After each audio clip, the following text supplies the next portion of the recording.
Hello, everyone. Welcome to Promethean Action's live Thursday question and answer show.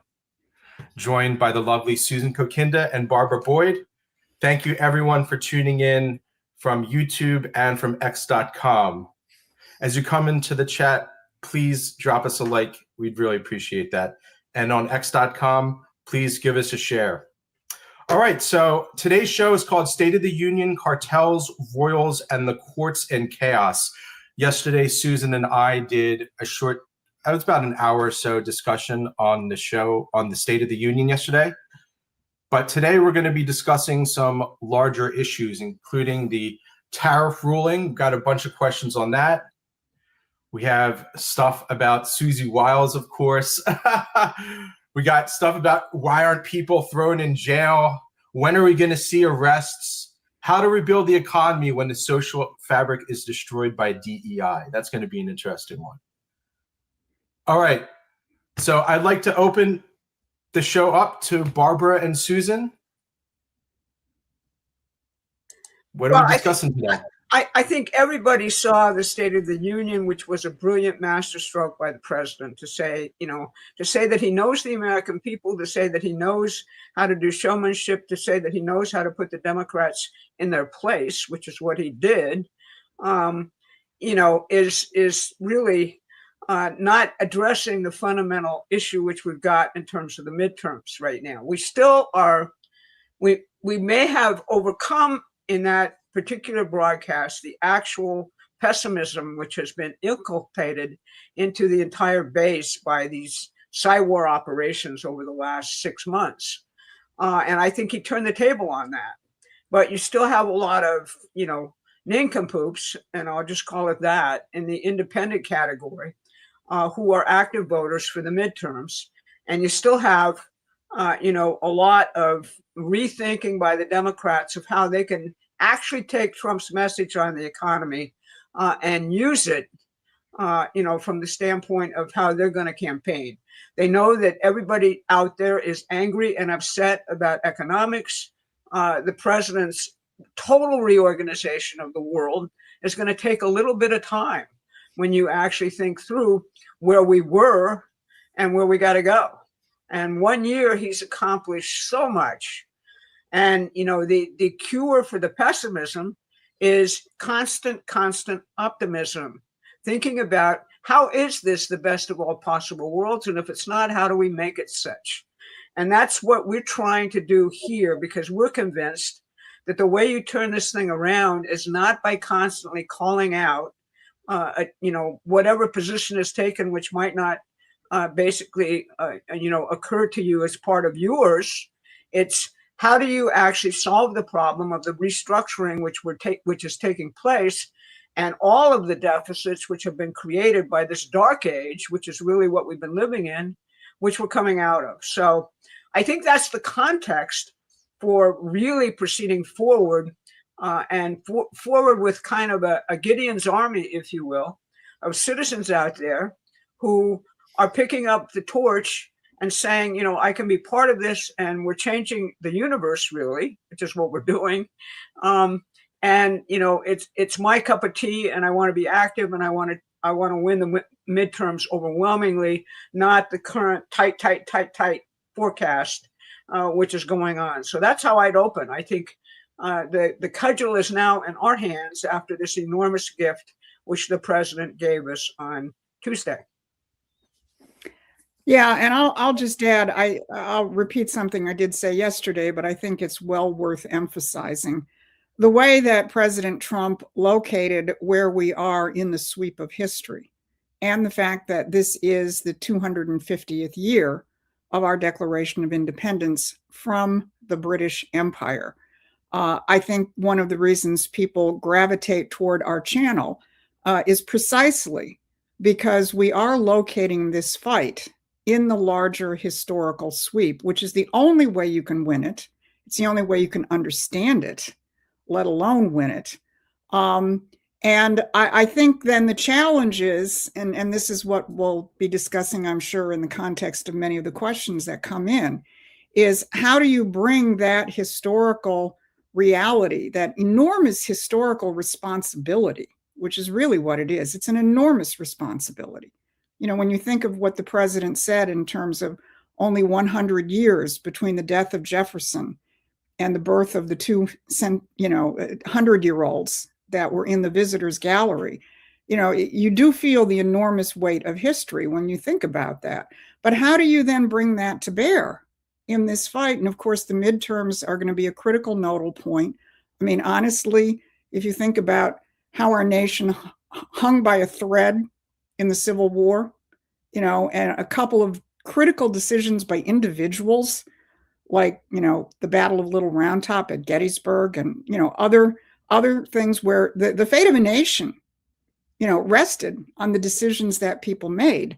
That's how we have to approach this, and then take that fight into the challenge of how do you go out and how do you recruit your fellow Americans who are not yet in our camp, and keep moralized the fellow Americans who are in our camp. And I think the president did a pretty damn good job of remoralizing our camp yesterday, but it kind of puts us back on our front foot so that we can go out and take up the rest of the challenge.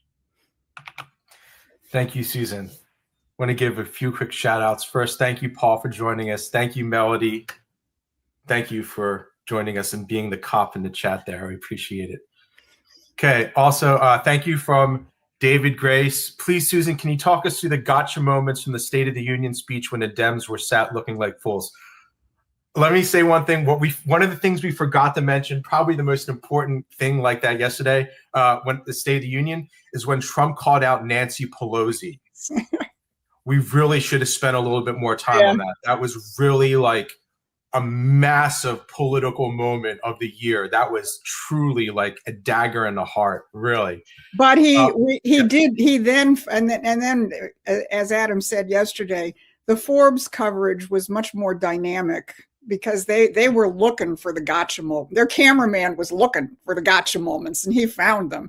And it even, you know, that question of banning insider stock trading after he calls out Pelosi, and then the camera shoots to Elizabeth Warren. She's sitting there clapping. She has no choice but to sit there and clap. So, I mean, that's how, I mean, he is a master in terms of that. And I think that was part of his intention was quite simply, you know, a very, very visceral way of reminding people why they threw these SOBs out of office in 2024. Let's not forget that reason. And he was a genius in terms of that. Thank you. Actually, I looked at it a little bit more. It wasn't just Forbes, that particular broadcast. I don't know what news team. Usually a team like that, there'll be probably like 5 or 6 different camera people all looking for shots, and they're all coordinated through a talkback system. So the director, they can all talk to one another.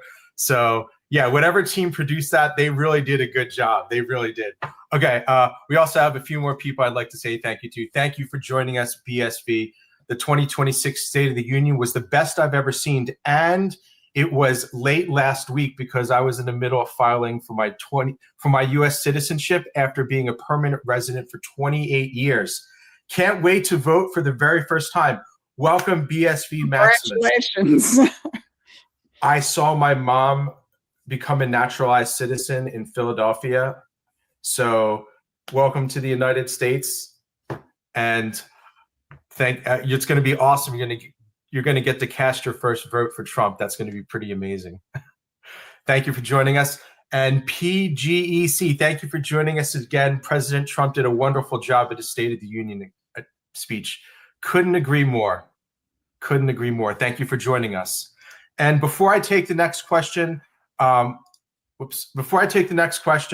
just want to let everyone know the questions we're going to take come from our free newsletter. We do a free newsletter. We publish something every day. We're starting to get some better articles and some better content. So you can get our free newsletter. The link's in the description. I am also working on developing a digest version of the email that is coming soon. So, you can sign up for a free newsletter. The link's in the description. Okay, so let's go to the questions here that I have from the newsletter. They're first going to be on the Supreme Court, because we did get a whole bunch of questions on the Supreme Court ruling and the tariffs. Okay, since I am hearing conflicting conservative reactions to the Supreme Court's decision regarding tariffs, I would like to hear from you guys. How concerned should we be regarding this decision? Thank you, Susan. And I'm also going to bring in this other question too, this one's from Brent. What names are on the briefs to oppose Trump's tariffs? In other words, who are our tariff enemies? Thank you, Brent, for the question. So Barbara and Susan, the tariff question, what's really going on? All right. So, basically what people need to understand is a very, very narrow decision. And in terms of the conservative reaction, it's because conservatives, for the most part, the classic conservatives, are either libertarian free traders or outright Republican free traders.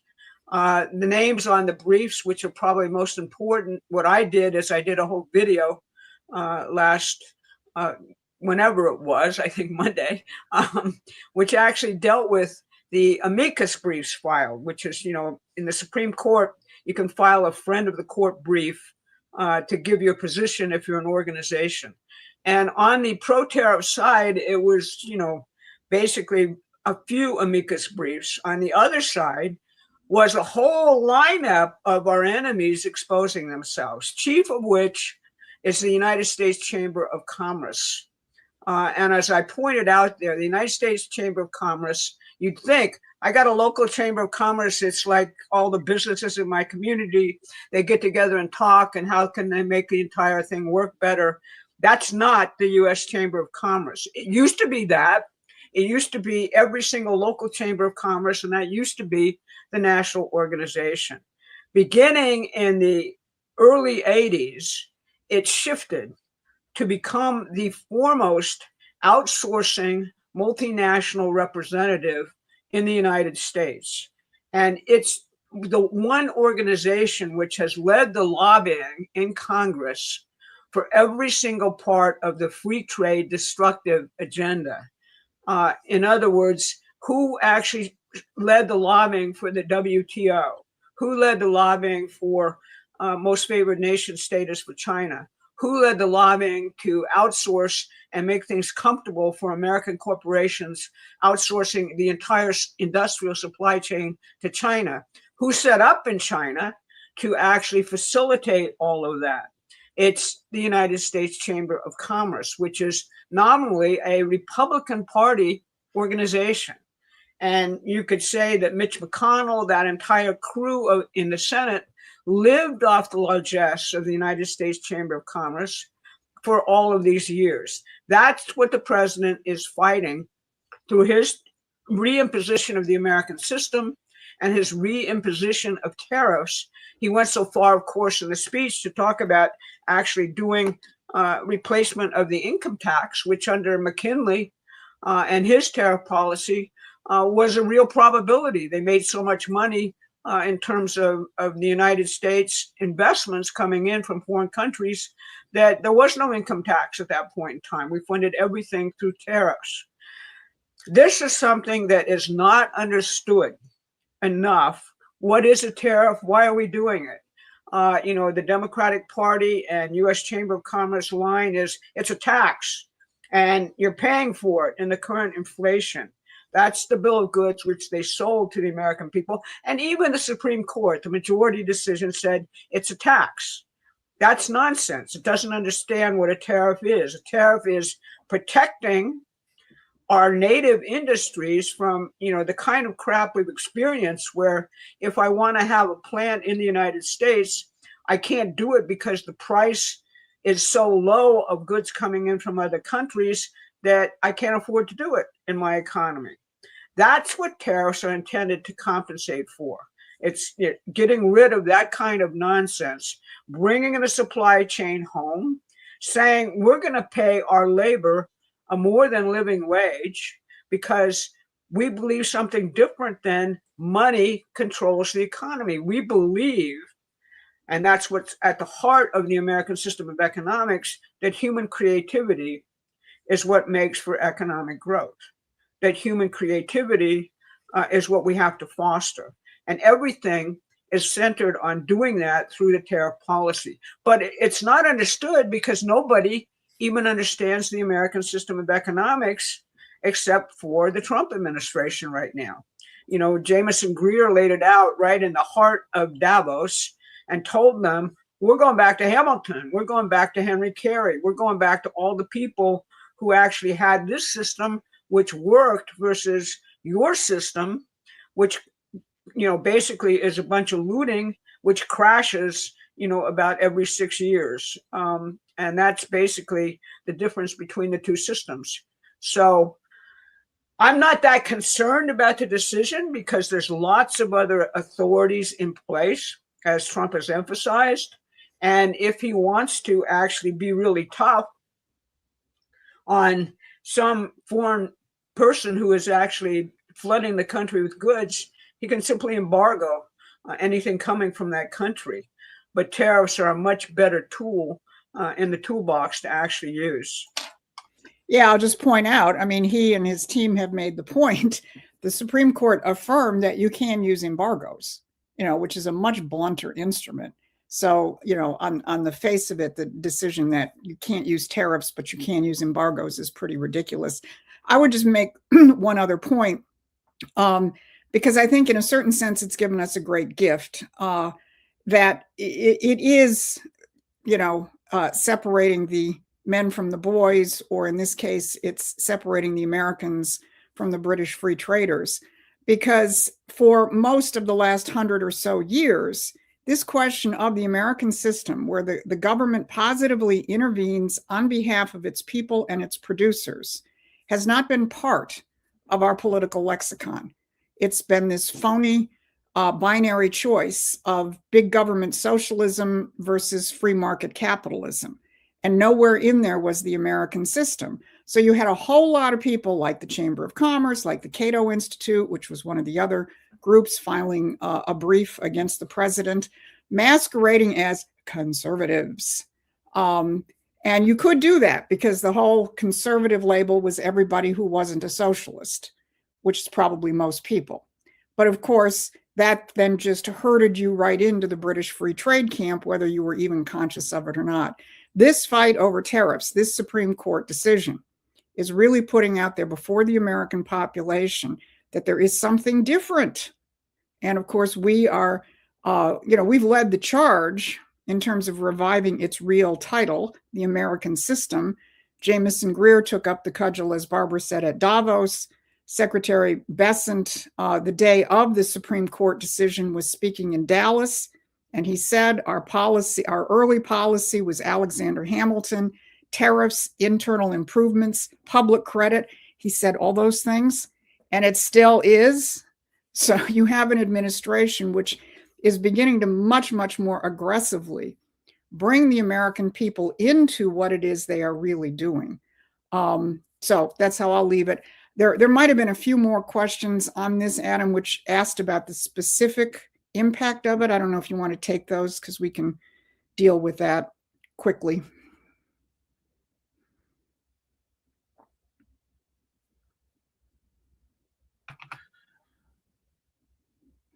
If not, I can just, you know, fill in a little bit in terms of how concerned.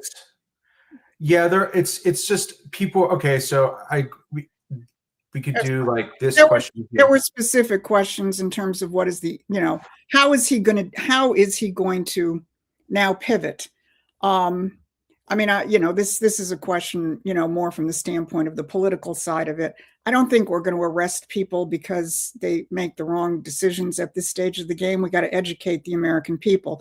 But I was thinking from the standpoint of what are the other tools that the president and his team have now that this particular provision has been knocked out. They have lots of tools and they've already implemented them.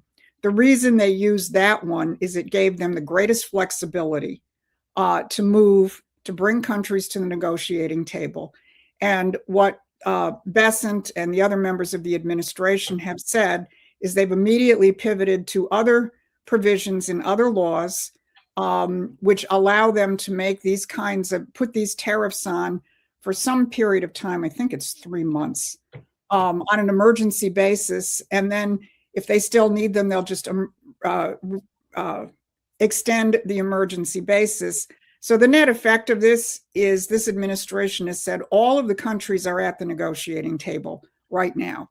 None of them, they all know they've got no way of backing out because of the Supreme Court decision. They know that this administration has got plenty of tools to keep this process going. And as Secretary Bessent said, we expect the tariff revenues to be untouched by this in 2026. Thank you, Susan. I'd like to give a few quick shout outs. First to Martin Gonzalez. Thank you for the super sticker. Resmania, keep informing, especially expanding your reach through social media. You guys are great. Thank you for joining us, Resmania. Please make sure you subscribe to our channel. We do 3 political updates a week, plus this live broadcast every Thursday. We also have a free newsletter. The link is in the description. Let us stay in contact with you. And a very special thank you to Norm Babbitt for the generous super chat. Thank you. You are my primary source of news concerning the larger picture of what is going on. I receive so much from your podcasts, so my wife and I would like to give you a token of my deep appreciation for your news coverage. Thank you. Ladies, would you like to say anything? We really appreciate people. I keep saying, you know, I've been waiting 50 years to have both a platform and an audience that's ready for this. So it's kind of serendipity for all of us.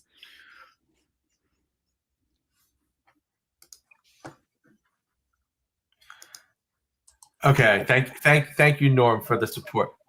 Thank you very much, Norm. We have a free newsletter. Please make sure you're on our free newsletter. And I'd like to just take a question here from our audience, Delilah 57. I thought this made me chuckle a little bit, so we're going to take this one. Hi, I was wondering what your view on Noam Chomsky is, and now that he has connection with the Epstein files, has that view changed at all? Thank you, Delilah, for asking your question. Barbara and Susan, your thoughts on Noam Chomsky? Well, we have kind of a long history of criticizing Noam Chomsky, not for his sexual proclivities, but for his dirty mind. You know, and by that I mean that he basically has been the chief guy who's pushed a form of empiricism, which is actually against everything the American system is about. But people don't understand that because they've never really taken the tour of the fundamental assumptions behind both systems. So he's generally hailed as a scientific genius because of his linguistic analysis. But, you know, in reality, I think the two things are kind of characteristic of one kind of nasty person. When I was at Berkeley, I sat in on a lecture by Stephen Spender, who was a British, disciple of Bertrand Russell. And I was a philosophy student at the time, and I had the same kind of awful feeling of, my God, is this where I'm going if I major in philosophy? This guy just took all the air out of the room, as I did about Noam Chomsky. That I basically ran as fast as I could to Plato and to Leibniz, and got a much better state of mind going. So that's what I think about Noam Chomsky. Someone that Barbara and Adam and I knew back in the last century used to call him Noam Chomsky.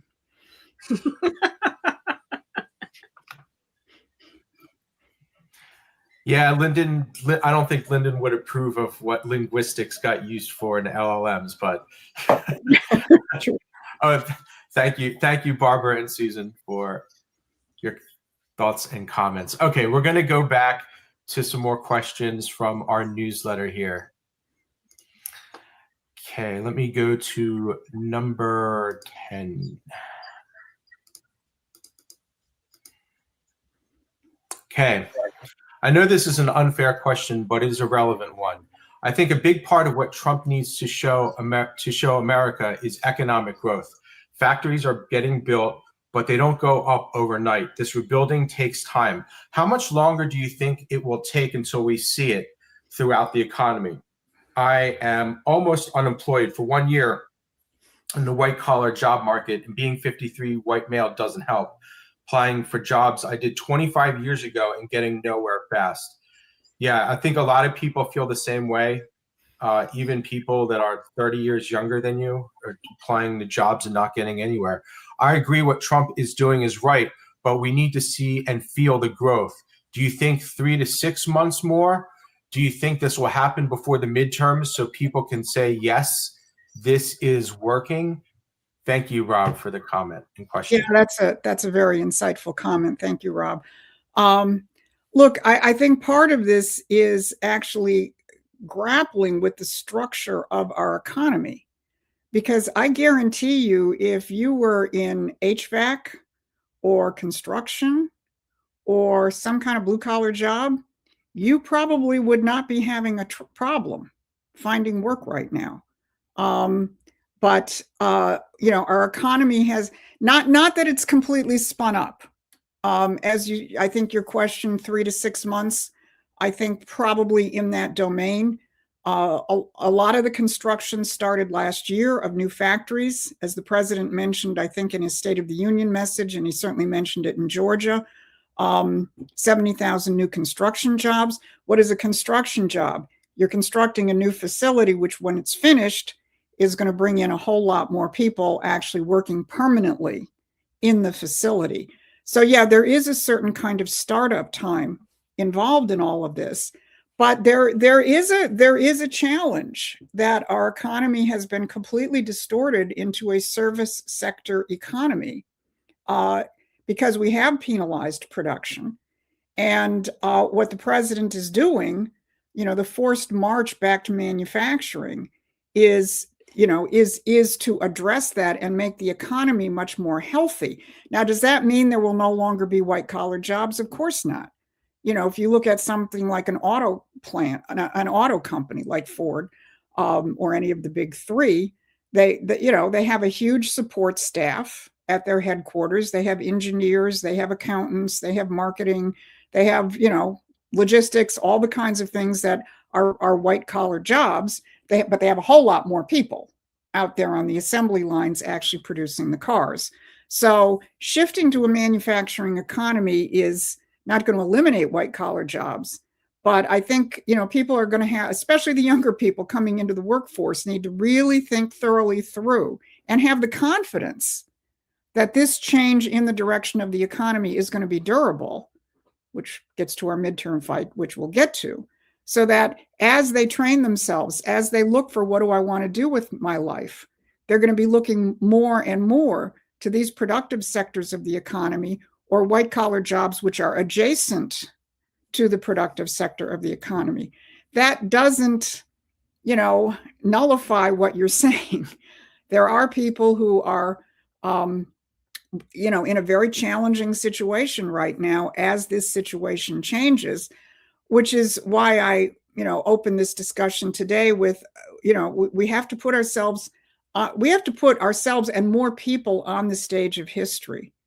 It's sort of like put yourself in the mindset of a soldier at the outset or even the middle of the American Revolution. You were losing most of the battles. Frankly, from, the average foot soldier's standpoint, you probably had no idea how you were going to win.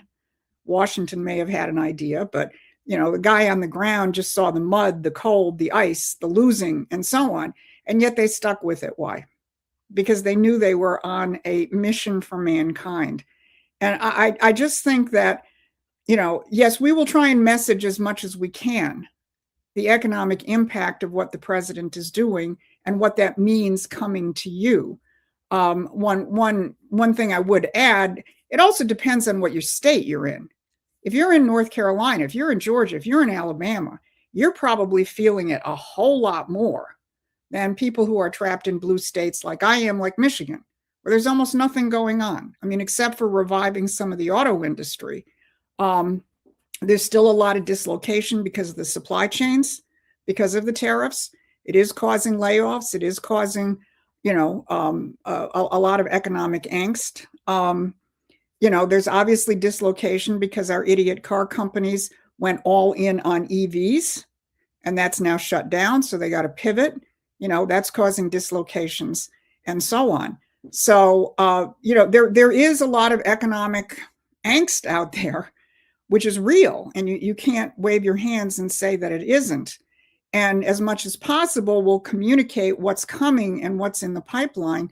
But I actually think it's just as important to draw people into the historic nature of this fight, which is where they're going to get the patience. You can't sit there and lecture people, oh, please have patience. That doesn't work. But if people are in the fight at the level that it actually is, that will come naturally. Yeah, and I think it's really important I think Susan's got the overwhelming point, but it's really important to think about what happened after 2008 and, what happened in terms of the economy. In most respects, you should be blaming Obama for what's going on, not even Biden so much, because the idea was, remember, now we're moving away from an industrial economy into a service economy, and you all should learn to code. All right. Now, what's happened with that? Well, now we got AI, and most of the coders are probably going to be out of work or looking for another job in some way. And what people got to focus on is we're in a transition period. There are vast shortages out there that we have in our physical economy when you actually take an inventory and think about it. We have vast shortages of doctors and nurses and other healthcare professionals to deal with all of the boomers coming into major healthcare problems, et cetera. And, not cutting that. We have vast shortages in the trades. We have vast shortages in farming and agriculture and things which actually produce the food supply. We have vast shortages in physics and engineering, which is going to determine really the kind of shape we give to nature over the coming period. So there's things out there which are challenging, which is where employment is going to go.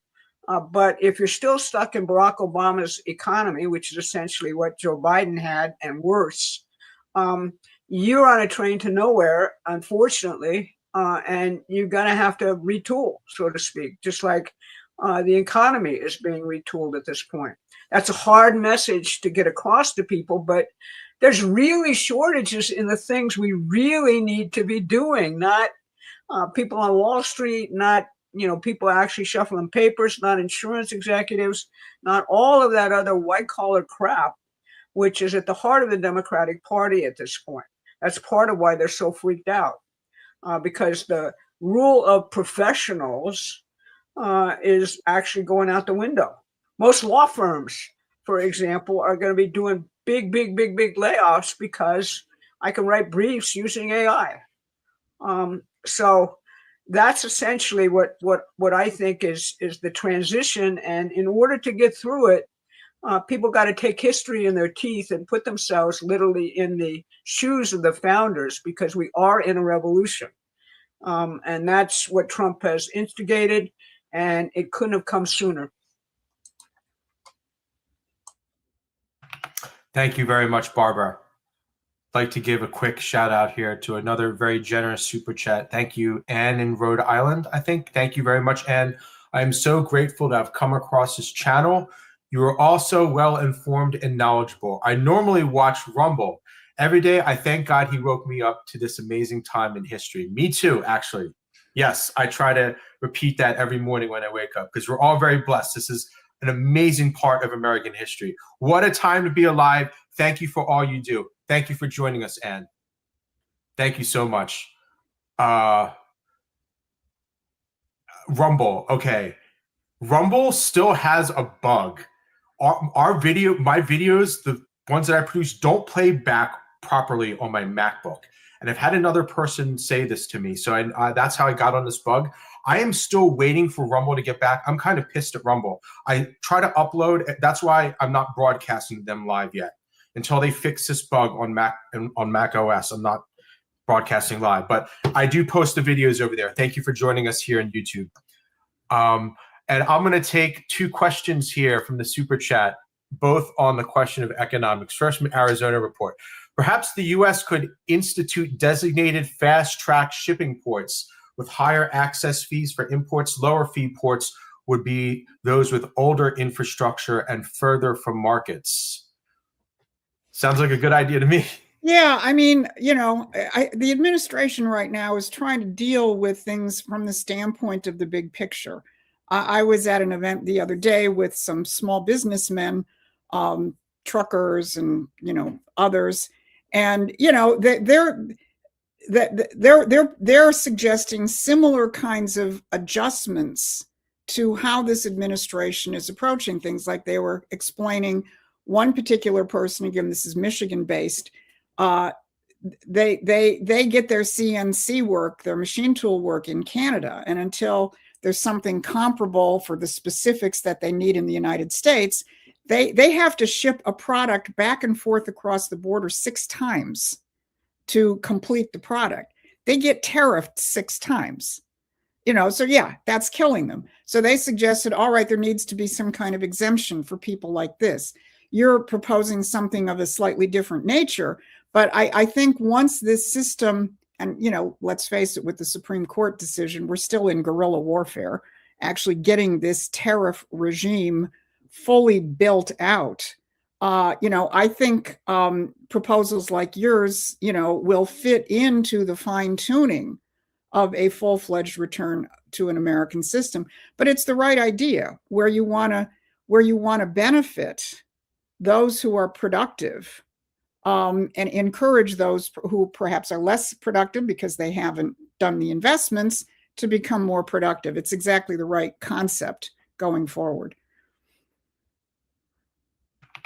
Thank you, Arizona Report, for joining us again this week, and probably for everyone's show. Thank you for joining us. Jennifer Cochran Knight, thank you for joining us. I'm looking at the security of our drug manufacturing infrastructure and not the profit angle. We need to make our drugs in the USA. Barbara, your thoughts? She's 100% right. I mean, there's been recalls, all kinds of recalls of drugs for impurities and carcinogens and other things coming from the India and China supply chains at this point.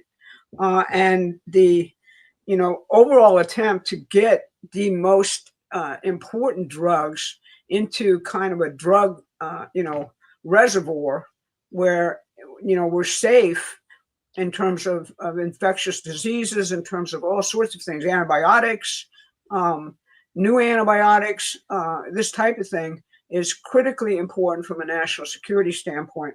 I believe Bobby Kennedy and the FDA are actually moving under Trump to do exactly that. And there's lots of pharmaceutical companies which have reshored at this point and are back in the United States.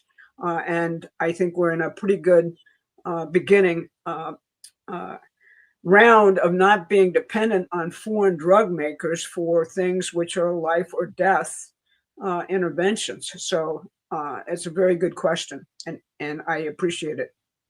And the president did mention, I think in the State of the Union again, or in Georgia last week, an example, Novartis is building 11 manufacturing facilities in the United States because of tariffs and reshoring.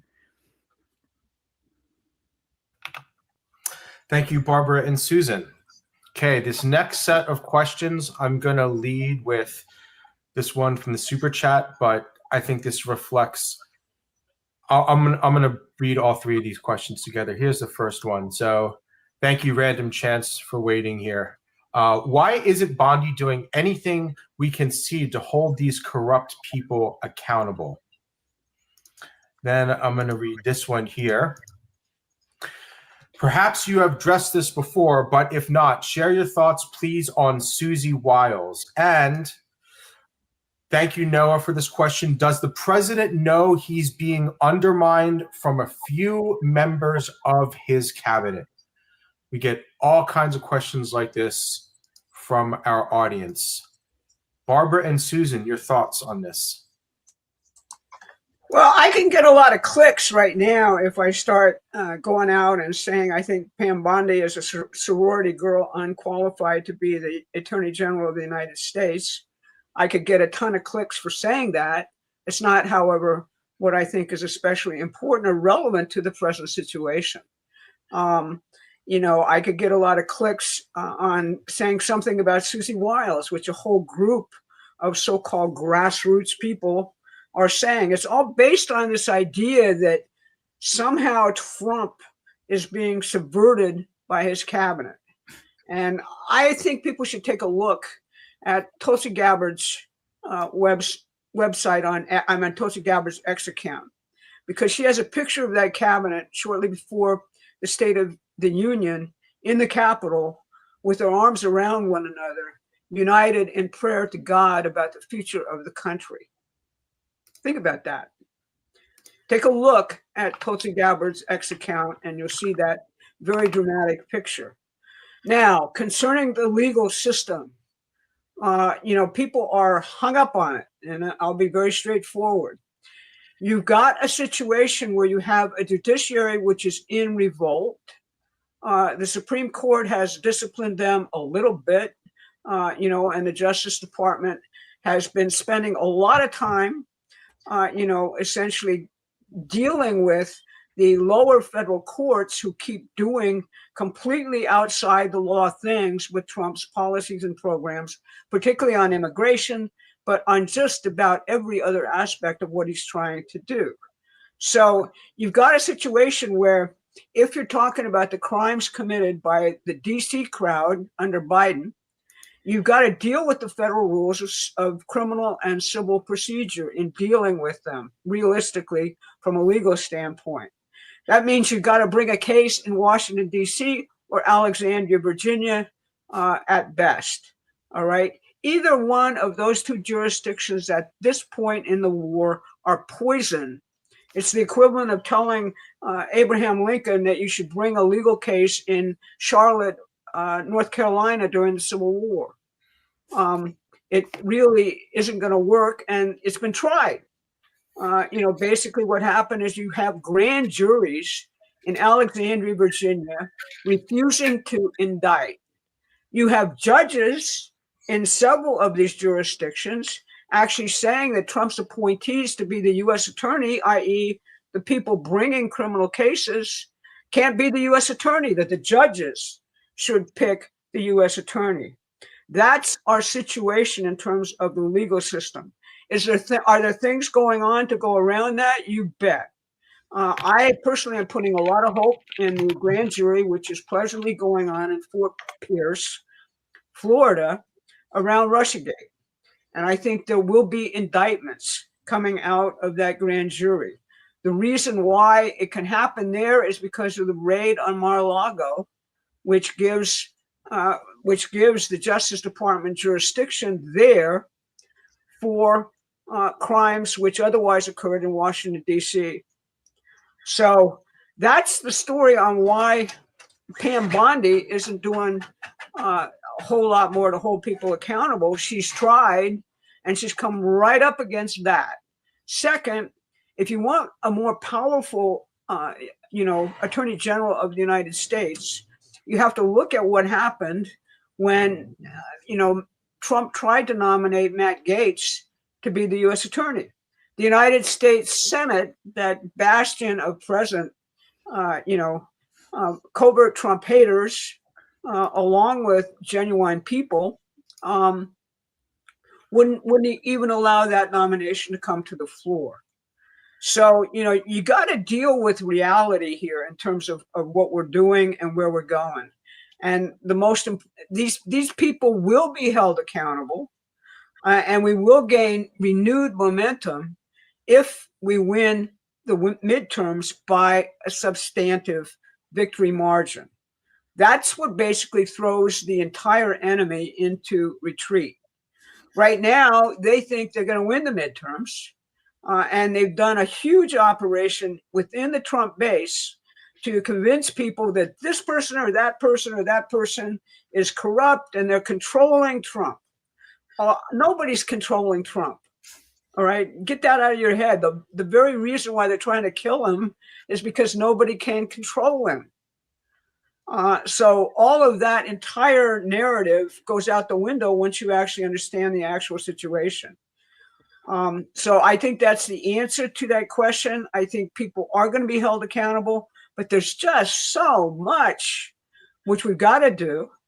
And the primary thing we've focused on is that you've got to basically end the special relationship, and you've got to go after the British component of this entire thing, what actually happened. And I think that's going to happen in Fort Pierce.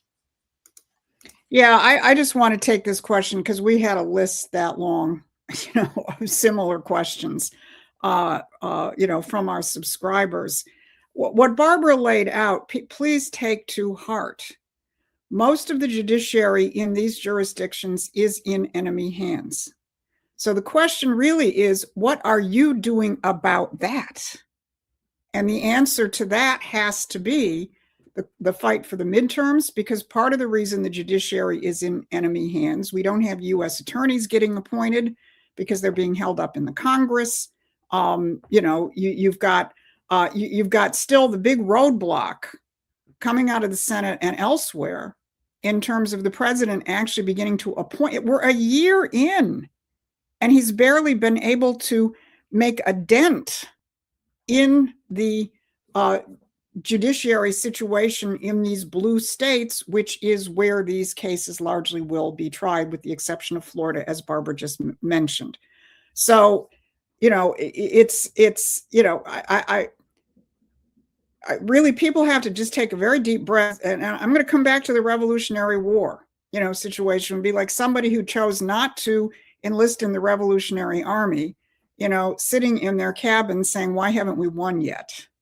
Well, again, right back at you. What are you doing to help the president so that we can actually do that? This whole social media matrix, which has been created around accountability, the president attacks affordability as being manipulated by, the Democrats. Well, I'm going to attack accountability as being manipulated by the elites, because they want to just immobilize you so that you sit there and let the Democrats take back the Congress and bring an end to this revolution. And then I would just ask people to do one more, what's called thought experiment. Take this cabinet and what they have done, and the unity, and the fact that you don't see leaks, among other things, and flash back to Trump's first administration, where he truly did have a cabinet that was largely stabbing him in the back. And he said it. He came in, he didn't know the lay of the land. He had to listen to the establishment in terms of who he was going to appoint. And we don't even want to go through the list, of boneheads that he put in various positions that he subsequently fired. And by the time he began to get his feet, some of the people he appointed weren't half bad, but frankly, there weren't that many that were good. And that first administration was just a complete battle from the get-go. Compare that to this and what he has accomplished in one short year. So, again, please, before people react emotionally, let's keep doing a few reality checks in terms of what the actual state of the war is. Thank you, Barbara and Susan, and thank you to Random Chance for your question. I have a bunch of other super chats, everyone, so please let me work my way through them, please. Just a few seconds ago, I got this very generous super chat from Kevin Lee, 077033. Thank you very much for the $100 super chat. We are a reader and a viewer supported operation. We don't weave sponsorships into our videos or anything like that, or our newsletter. So thank you very much for your support. Please make sure you're subscribed to our channel here. We do 3 political updates a week plus this live show. And we also have a free newsletter that you can subscribe to. Get the newsletter. That way we can stay in contact with you outside of YouTube's control. I'd like to give a quick shout out to Karen. Thank you very much, Karen, for your super chat. We appreciate it. And also from Above Grade, thank you for the great reporting. Thank you for joining us every week. we're gaining so much support because of our viewership.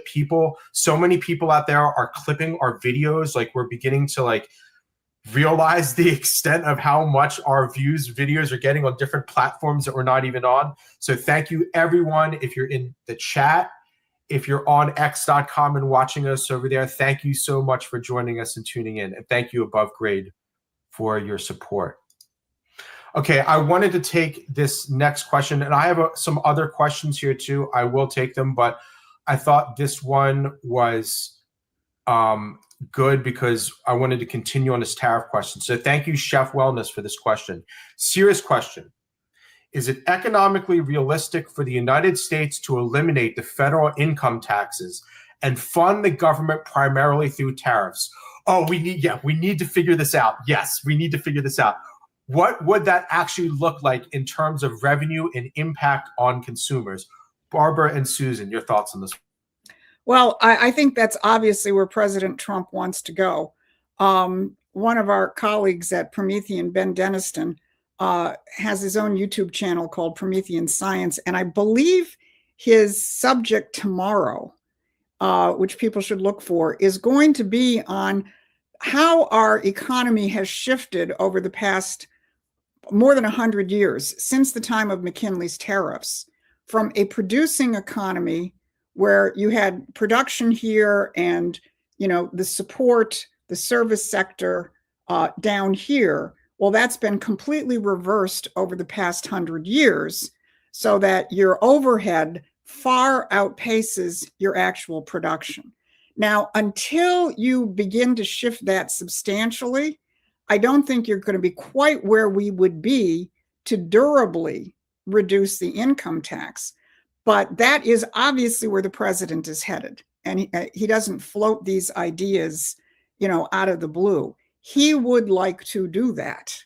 But I think it is going to take some numbers of years where you actually physically restructure the economy so that your production is on top, your overhead, your service sector is supporting it, as opposed to the way it is now, where your productive sector is being parasitized by the financial parasite. As long as you're in that kind of configuration, you're not quite where you would need to be to durably finance your country from the standpoint of tariffs. But the answer is, as soon as you're a healthy country, absolutely. And that is what the president wants to do.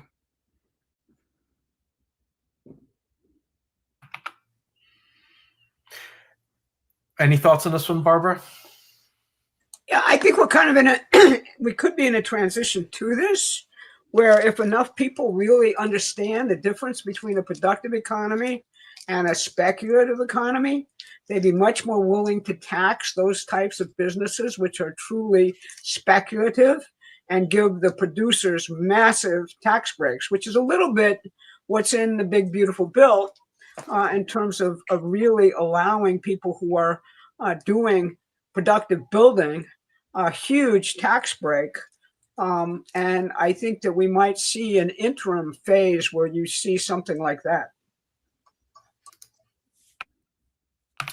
Thank you very much, Chef Wellness, and thank you very much, Barbara and Susan.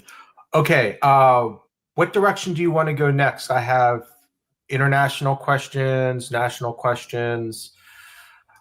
There was a good question on Prince Harry, which, since we brought up the royals, I think it was a perceptive question, and I think we might want to address the Mandelson Andrew side of the picture, which I was a little surprised there weren't more questions on it, which to me means people are being distracted away from where the real action is. But the question on Prince Harry I thought was interesting, and I think Barbara might want to take a crack at it. I don't, unless you know what the question number that is. I don't have. I don't have that. Like, it's not in my list of questions here. All right. I'm gonna go to a more international vibe here. I have this one that I should take. What do you think about the meeting between all 34 countries in the Western Hemisphere? It is getting exciting seeing the rebuilding happening while everyone is distracted. Thank you, C. Bastura. So what do you think about a meeting of all 34 countries in the Western Hemisphere? Well, I'm glad he brought that up because I kind of had forgotten that it was going to happen. When Secretary of War Pete Hegseth released the Revolutionary National Defense Strategy back in January, which pivots the United States security questions much more toward our own hemisphere and downgrades the empire's fixation on everybody over there, Russia, China, so on. North Korea is our enemy, and we have to prepare for war perpetually with them.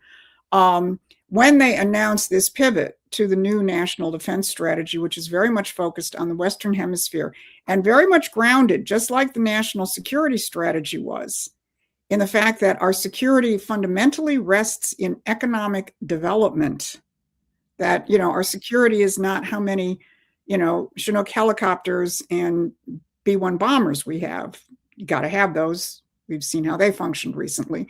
But your security is in your ability to produce. So at the same time they announced this new national security, national defense strategy, the secretary announced what is probably the first in a very, very long time meeting of all the countries in the Western Hemisphere to discuss this kind of perspective. How do we not only defend our hemisphere, and clearly one of the elements of defending our hemisphere is dealing with the drug cartels. But, how do we, and it's also going to be very interesting to see if Canada shows up or who they send or how much of a shit fit they're going to throw at this thing. But, to begin to implement the Monroe Doctrine, or what people now call the Monroe Doctrine, in fact, in our hemisphere, by creating a much greater collaboration. And Barbara, I don't know, maybe I would hand this off to you to take up the Mexico cartel question, because I think that really is the most pressing question in terms of our national security at this point. One of the most pressing questions in this hemisphere is the cartels. Yeah, I mean, basically what happened is that if you look at the history of the last 50 years, you see the destruction of the United States, but it was accompanied by the destruction, the complete destruction of Ibero-America, Latin America. Mexico used to be food self-sufficient. It used to be, a growing economy. It used to be talking about things like, using its oil production and revenues from oil to be able to actually diversify its economy into high technology and infrastructure for the Mexican people. That pattern was repeated throughout every single country practically in Latin America. They were looted to the bone through the IMF's policies of conditionalities, and the drug trade became the prevalent source of income for many, many countries. Efforts to actually eradicate the drug trade were resisted completely by the international financial cartels who profit off the drug trade. Let's be blunt about what's actually going on here. So right now you have Mexico, which cooperated with the United States, is cooperating with the United States to actually take down huge portions of the cartels in Mexico. What has not been talked about in the United States is the losses which were actually incurred by the Mexican army in taking out the leader of the Jalisco cartel. Basically, I was listening to Sarah Carter the other night, and she said that 3 of the best trained Mexican army people were taken out, killed in that operation by the cartels. That's the equivalent of taking out 3 American SEALs, Navy SEALs, in terms of training. The Mexican army and police forces lost over 130 people in that particular battle. And the cartels are using arms, which are American made. Where did they come from? Ukraine. Okay, that gives you some idea of, actually how this thing operates and how it works. It's not limited to one country. It isn't like one country has, the multinational drug cartels and all the money laundering facilities and all the things that go into that. We're dealing with a multinational criminal ring centered in the city of London, with its octopus ring into our hemisphere and having completely, through Wall Street, looted entire countries and left them in the control of a criminal organization, a mafia organization. So that's the battle which these 34 nations are getting together to actually talk about. The armies of all these countries, which used to exist and be independent, and actually were a bulwark of the security of those countries, have in many respects been corrupted and privatized and turned into cartel armies. Why? Because of the impoverishment of those nations. So this is a huge battle.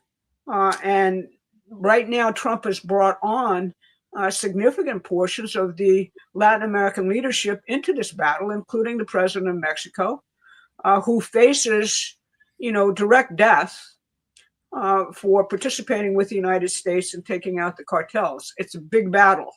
But I think the future of our youth actually depends upon not being flooded with deadly poison every single day of the week as we were under Biden.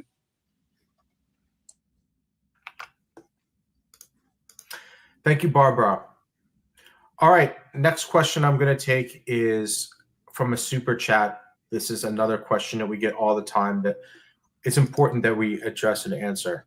Thank you, devoted lady, for your super chat and for your question here. With a growing Muslim population, is this something America should be concerned about? Thank you all for always speaking on important matters. Thank you, devoted lady, for your honest question. Barbara and Susan, your thoughts. Well, it's a very important question. I mean, clearly people look at what is happening in Europe, which our president, our secretary of state, our vice president have attacked, from the standpoint of the complete open borders and flooding these societies with Muslim immigrants who are being, many of whom are being deliberately deployed to carry out a cultural warfare against the civilizations of these European nations. That is a World Economic Forum globalist deployment. You see a certain reflection of that here in Minnesota with the Somali population and the way that it has essentially been weaponized. In other words, you have certain layers who are being weaponized by the global elite, but that is not a Muslim question. That is the global elite using this to try and destroy cultures, to create terrorist capabilities, something that we've documented. Barbara's one of the world's leading experts on this for a very, very long time. So people have that legitimate concern, and it's especially acute when you look at the European countries. And it would have been especially acute if we hadn't got Donald Trump back in the United States, and we've now closed our borders to that. Then there is the question of God-fearing people from Muslim countries who want to emigrate to the United States and have emigrated to the United States because they want a better life, and they are not trying to change our culture. And I'm living like 7 miles away from Dearborn. Newsflash, people, there is no Sharia law in Dearborn, okay? This is one of the rabbit holes that everybody wants to be driven down. Now, are there problems in Dearborn? Yeah, it's because you have a layer of the Muslim and Arab American population, which is batshit crazy liberals. And that's their problem. And then you have many other people, many of whom voted for Donald Trump, and in fact delivered the victory for Trump in Michigan because of the vote from the Muslim community in Wayne County. Here was one of the absolutely critical margins for President Trump winning. So, I can't speak for what is going on in other states, but given the fact that we have the largest Muslim Arab American population in the Western Hemisphere, about 6 miles away from me, the majority of people in Dearborn are not trying to Islamify the United States. They are part of our society and our culture, and they practice their religion, shoulder to shoulder with Jews and Christians. This is a Psy-war operation. It's taking a legitimate danger, which is what I identified originally, that the global elites themselves are deploying these populations, and especially radicalized and criminal populations, for their purposes, and then trying to, do one of these broad brush, everywhere you have a mosque, you have Sharia law. Well, again, I've got news for you. It's not true. Thank you, Susan. And thank you, Devoted Lady, for your question. Okay, I'm going to head back. I'm going to head back here to our questions from our newsletter. I have one's asking about the midterms now, because this is what's driving the whole process. So I have a question here from a different Barbara. Thank you, Barbara, for this question here. Hi, just purchased your flyers. What can I say to the two governor candidates running here in Colorado that I'm leaning towards? I believe both support President Trump, and I'm going to the GOP debate this weekend. We will have a chance to meet them. We want our state back. Sheriff Jason Mikesell sounds great, but he needs more support behind him. And Barbara Kirkmeyer is already a state senator. There is another independent, Victor Marks, running. I'm not sure about him. His first debate is in June. Colorado needs help. Any thoughts? Many, many thanks. Thank you, Barbara, for your question. Thank you, Barbara. That's great. You're doing exactly what needs to be done. First of all, I would be just a preliminary. I would be extremely wary of any independent running in these election cycles, because an independent running in an election cycle is, could very likely hurt whoever the Republican candidates end up being. So I would just be very careful looking at any independents. But what you're talking about is exactly what needs to be done. If you have not yet ordered our flyer, and Adam, if you could share the screen so I could give people a close-up.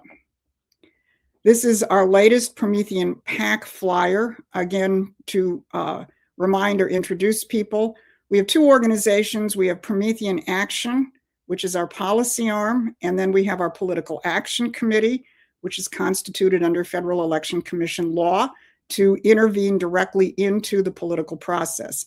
Promethean PAC has just released this new flyer, President Trump's Republican New Deal. In a sense, the receipts are on the back. It summarizes as much as you can in a half-page flyer what the president has already delivered in terms of the transformation of the United States. I think everyone's favorite is that we recently outpaced Japan in terms of steel production for the first time in 27 years, as just an example of the transformation that the president is carrying out. What I would do in a state like Colorado, which is largely a blue state, is I would think of how to, first of all, have copies of this and try and put this in the hands of the candidates and also the people in the audience. Maybe they'll be able to ask some of these questions as well. But especially in a blue state, I think you want to figure out how can you pose the contrast that your state, because it's in the hands of Democrats, is probably being left behind in terms of the industrial boom that is going on in places like North Carolina, Alabama, Georgia, South Carolina, states where you actually have governors who are working with this administration, and massive amounts of factories are being built, new jobs are spinning up, new capabilities are taking place. And, a state like Colorado, which is blue, I suspect, is not really benefiting by that. I'm sure their governor is just as crazy as my governor in Michigan and are not all that eager to work with the president of the United States to turn us back into a manufacturing superpower. So what you're looking for in terms of Republican candidates is the ones who've got some kind of grasp of what the president is doing, and will go out there and campaign from the standpoint of supporting the president's economic revolution and making clear to their constituents this is what I will be bringing to the state of California. You know, like the 40,000 jobs or the 50,000 jobs that are going in over in this other state because they are part of Donald Trump's economic revolution. I'll just give you a quick example. My husband and I attended the grand opening of the Republican Party headquarters in southeastern Michigan here for the midterm elections. And my husband is running for state representative in our area south of Detroit. And all of the candidates who were in attendance, you know, had the opportunity to speak for 1 to 2 minutes to the people who showed up for this grand opening. My husband was the only one who brought up Donald Trump's economic policy.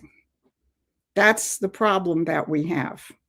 So your mission out there is to make sure that your candidates know that what their constituents want is Donald Trump's policies.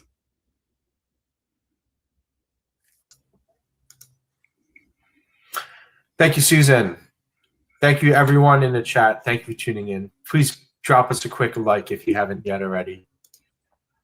You can go to the link here below or the QR code above to get copies of the flyer.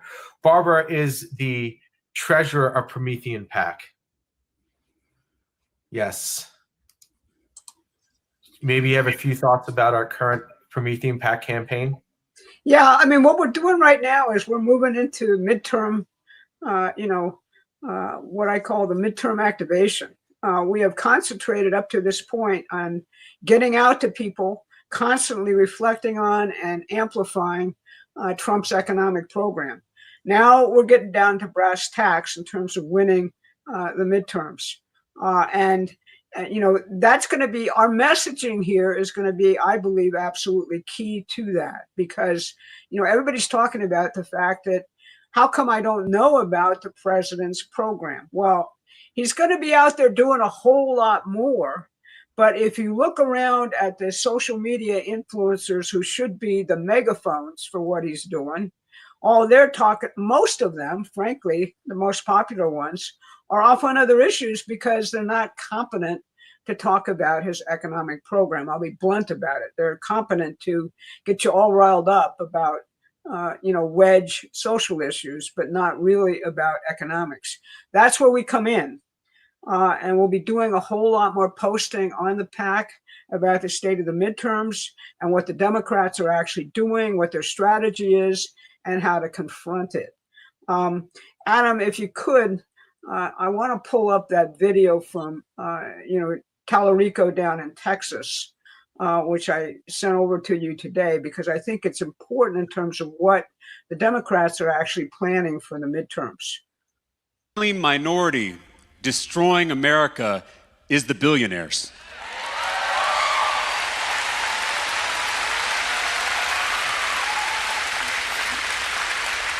Trans people are 1% of the population. Muslims are 1% of the population.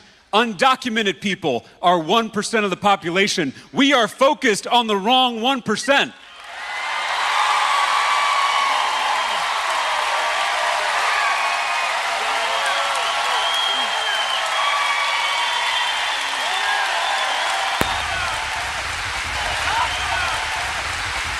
Trans people aren't taking away our health care. Muslims aren't defunding our schools. Immigrants aren't cutting taxes for themselves and their rich friends. It's the billionaires and their puppet politicians. That's it. Now, Tallarico is, fortunately, the Democrats are really stupid. And he is also got a lot of baggage. And it looks like he's actually going to be beaten by Jasmine Crockett, who's a complete nutcase. But look at who he is. He's what's called the moderate Democrat. And this is the moderate Democrat line to take over President Trump's populist pitch by focusing on, quote unquote, corrupt billionaires and avoiding they think the Republican candidates are stuck on culture wars. And they think that by economically messaging, I can figure out a way to get you more money by taxing billionaires. that's going to really, make it in terms of the population. That line is being used very persuasively right now in the Maine senatorial races, where the Democrat who's going to do it is not the governor of Maine, to Susan Collins, who's got her own problems, but a populist candidate using exactly this same message. All right. Now, if your friends around you think that, there's vast income inequality in the United States, that's true. All right. That's absolutely true. If they think that taxing people who've gotten rich off this economy is the answer to that, that's totally false.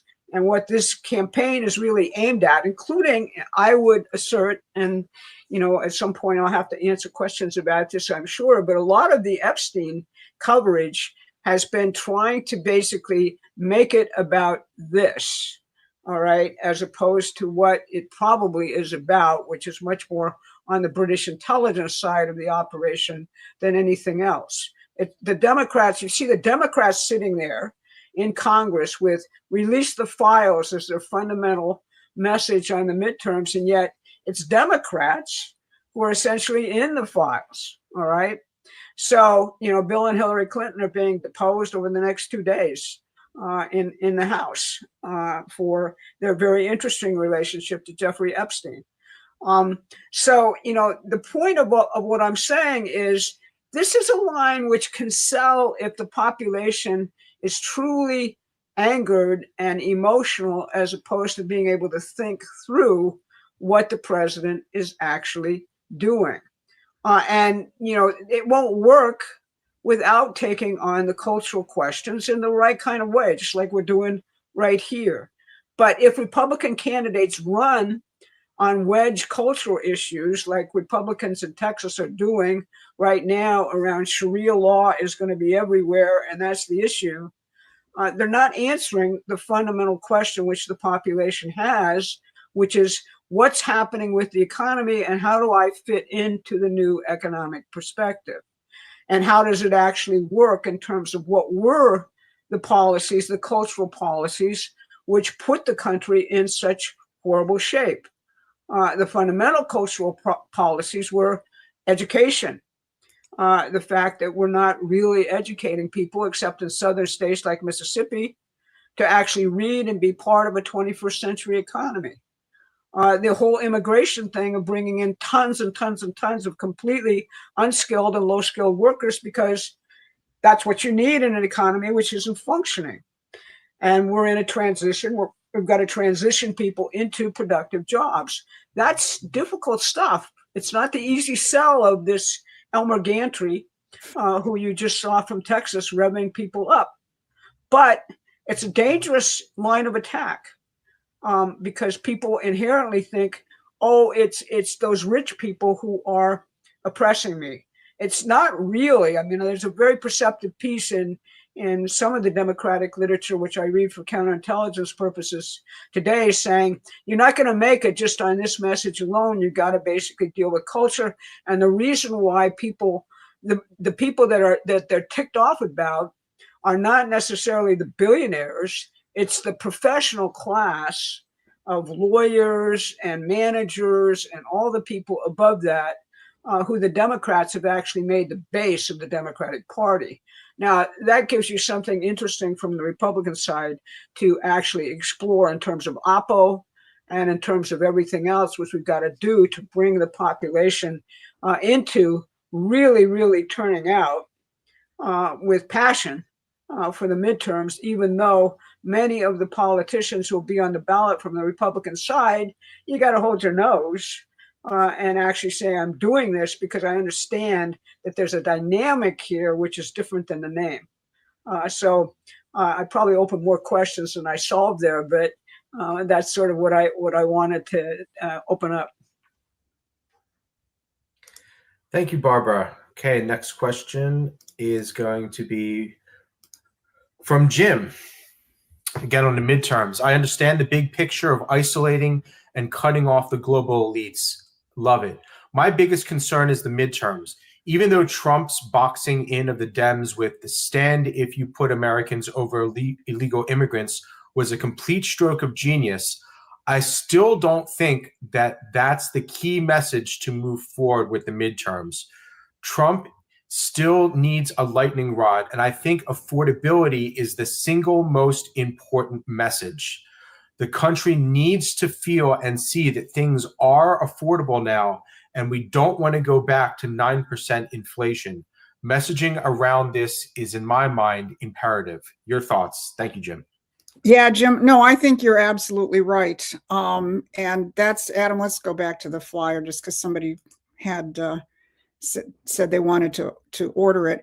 Because I actually want to focus on what's at the top here in this middle section.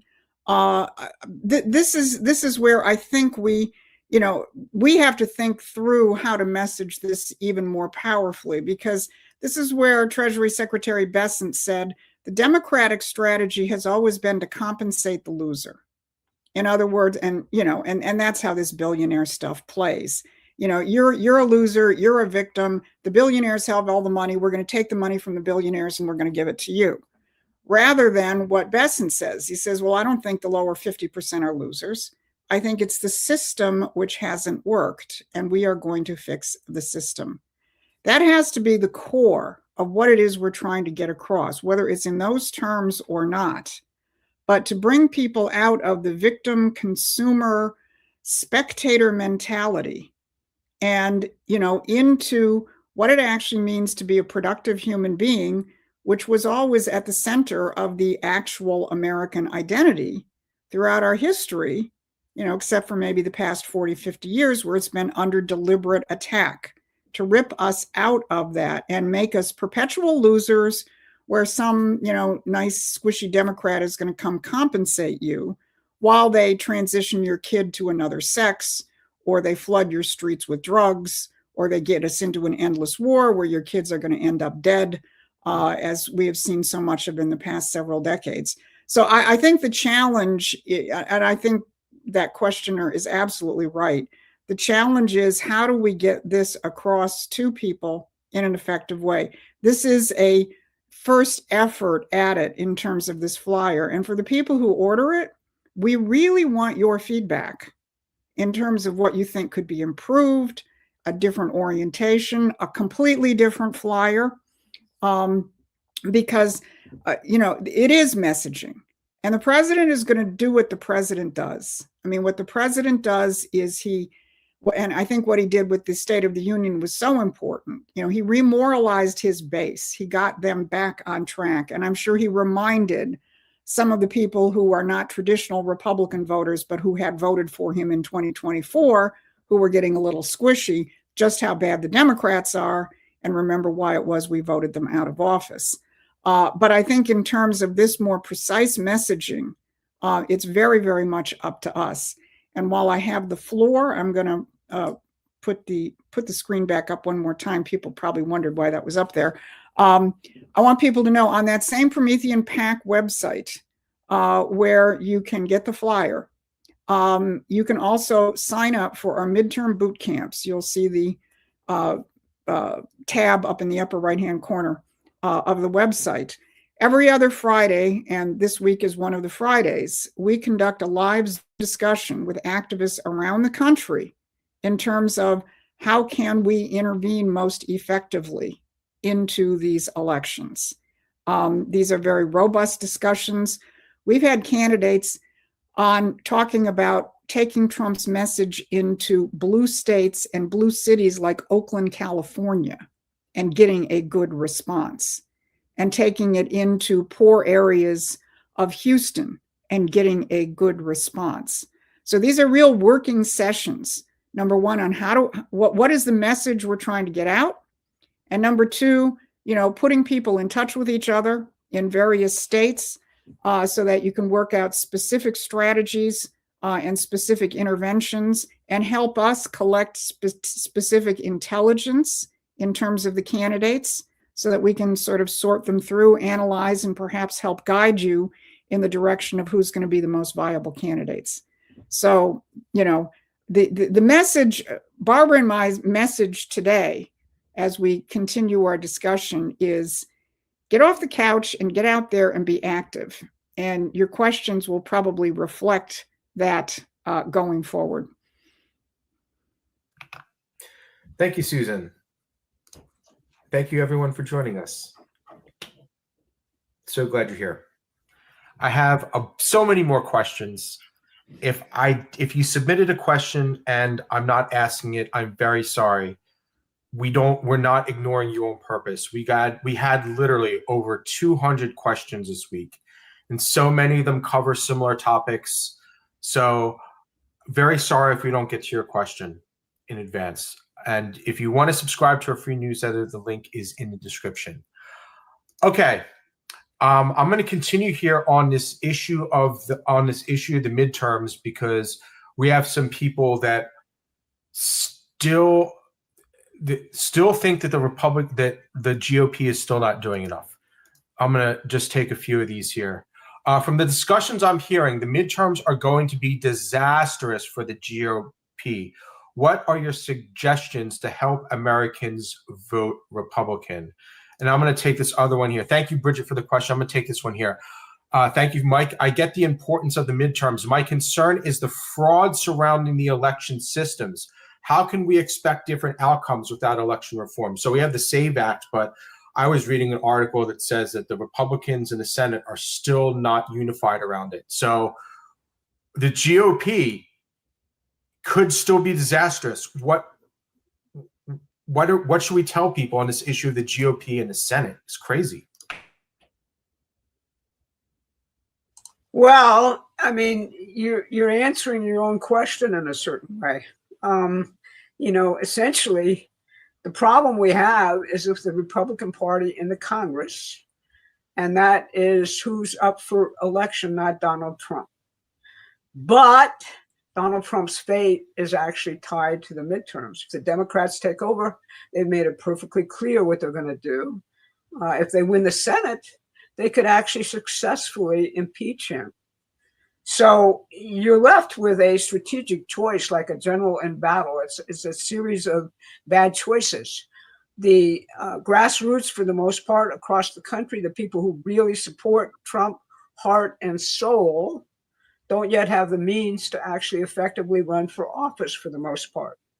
The Republican Party state organizations are, for the most part, not talking about the president's actual program. So our approach, Promethean PAC's approach, is we're making Donald Trump's program the center of how you're voting in the midterms. And we're creating a powerful independent bloc of organized citizens who can actually effectively wield pitchforks against any candidate who promises to go along with the president's program for purposes of your vote, but who in any way abandons that pledge if we don't succeed. With respect to fraud, we're not there yet. Obviously, pushing around the SAVE Act is very, very important. But I remind people, Susan reminds people, we had a victory in 2024 with all of the existing system in place because we had an overwhelming turnout. Now, that requires people to take all their anger and all of their frustration and target it in the appropriate place on the Democrats running for Congress and the Senate, and to create an overwhelming vote for Republican candidates based on the one principle that they are going to support Donald Trump's program and his transformation wholeheartedly. That's what we can do. And to the extent that we create a block of a power block with that program and policy in mind, we can overcome a lot of these problems like almost all at once. Yeah, I'll just underscore what Barbara said in terms of fraudulent elections. Again, we won in 2024. The administration is fighting to get the SAVE Act through. The president is threatening executive orders that would obviously probably blow up into a court challenge, so we don't know what's going to happen there. There are valiant efforts going on in many states to clean up the voter rolls and do other things, which the Department of Justice is backing up. But I think people have to approach this from a very straightforward standpoint. If we can win any of these election integrity victories, that's great. But you better fight this fight. from the standpoint that we may not win any of these election integrity victories, and we still have to win. That's how you have to think, because anything else is basically spelling the destruction of the United States of America on this, the 250th anniversary of its founding. And whether it is, going out with our flyers, organizing people around Trump's policies, or doing something as simple as making sure all your friends and family are registered to vote, making sure that they all get out and vote, whether it's absentee, early voting, or election day. We all want to be pure and go back to same-day voting, but until we have it, you got to get people out there voting whenever they can get out there to vote. If every person takes responsibility for getting 10 new voters to the poll, that could be a margin in a midterm election where it's actually voter turnout. So we are in the hot phase of the midterms right now. And it really does demand everybody doing everything within their own particular power. Some people can't go out and knock on doors or hand out leaflets, but they can call their third cousin in Dubuque, who they know is a Trump supporter, but, may not vote, and make sure that they vote. Whatever people do is going to make a huge difference in these midterms. Thank you very much, Barbara and Susan. Thank you, everyone in the chat. Just reading everyone's comments. Thank you for coming back, everyone. I see so many familiar names in the chat. Thank you for joining us every week. I should go and say some more thank you for the people that donate to help us do these streams. Thank you, Hellbent. I'm reading a book called Reinstitution of Money by Jerome F. Smith. Had anyone else read this? Barbara, you've heard of this one? No, sorry, we haven't. Maybe we'll take a look at it. Reinstitution of Money. Thank you very much. And this is the one that I think we were just talking about. Thank you for waiting, Disastrophe. Time to dump Thune. Will his SAVE Act require 60 votes? I have wrung his and my senators' phones to death, and I'm extremely mad with our Congress. Who are the worst rhinos? Do we march on DC? Please do Rogan if you can. Thank you very much. Love y'all. Thank you very much, Disastrophe, for joining us. Time to dump Thune? Well, he's the majority leader elected by the Senate. So, the problem is, much as I would like to see the entire Mitch McConnell group of senators sent off to some faraway island for, some form of ungodly work, basically, you've got to deal with the situation as it is, which President Trump is doing. And you've got to continue to put the pressure on. I have suggested that a lot of what people should do is take a look at, who the donors are to this group of senators under the McConnell grouping, and, start talking to the donors about what the hell are you doing here in terms of the country. I think that can have an effect. So, really, as we've said, the SAVE Act may not get there because of this crazy stupid filibuster rule standing in the way of forcing these people to get out, just like Trump forced them into actually declaring their pedigree. And that's why we have to elect a viable Senate, and that's why we have to elect a viable House. So that's essentially the issue right now. Like Mitch McConnell, the state of Kentucky, the citizens of Kentucky have to vote to get rid of Mitch McConnell. Okay, that's the states. That's what the problem is. Yeah, but people have to remember Senate terms are 6 years, so you may not be able to do anything about a particular senator this year. So, again, we have to fight from the standpoint of the battlefield in front of us. I think Donald Trump is pretty much of a master in terms of having that whole array of the battlefield in his mind. And most of the time I will tack off of his decisions, even though, from some, apparently objective standpoint, you sit there and you look at two candidates and you say, oh, this one is really a much more real MAGA candidate. And yet Trump just endorsed this guy. Why? Because Trump knows we cannot lose. And if the American population were fully smart enough to vote in what is in their best interests, then you could go out there and you could just have the, absolute best candidates in the world. But unfortunately, the American population is not quite there yet. So Trump is choosing candidates from the standpoint of what is the bare minimum for him to hang on to the Senate and hang on to the House. So my attitude at this point is, the battle has been defined. Where you have a legitimate choice, where the president, for example, has not weighed in a primary, you just go out there and you make the best choice you possibly can based on the criteria that we've identified. Are they supporting President Trump's policies? I don't like rhinos any more than anybody else. I came up with another phrase called trinos, Trumpers in name only, but we're not going to be able to clean the whole house in this election cycle. Some obviously we need to, the president is primarying Thomas Massie. Yay. There are people that are just need to be driven out of office. But again, my attitude is follow his lead in terms of how we deploy ourselves politically, physically, economically, and emotionally. Thank you, Barbara and Susan, and thank you, Disastrophe, for your question and comment. Next question is going to be, this one is coming up real fast. Maybe I should have actually started with this, honestly, because more and more of these intelligence leaks and discussions keep coming out about this. Iran.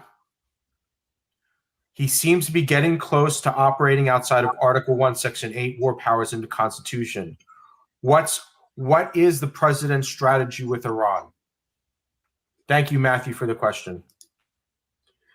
We don't really know, and that's part and parcel of the president's strategy. That's a paradox, I realize. Look, he made it very clear and simple in the State of the Union. There's a lot of stuff out there saying, well, the negotiating position of the United States is not only that Iran has to get rid of any nuclear weapon development program, it's got to actually get rid of any ballistic missile or other, policy by which the military of Iran would be able to defend the nation.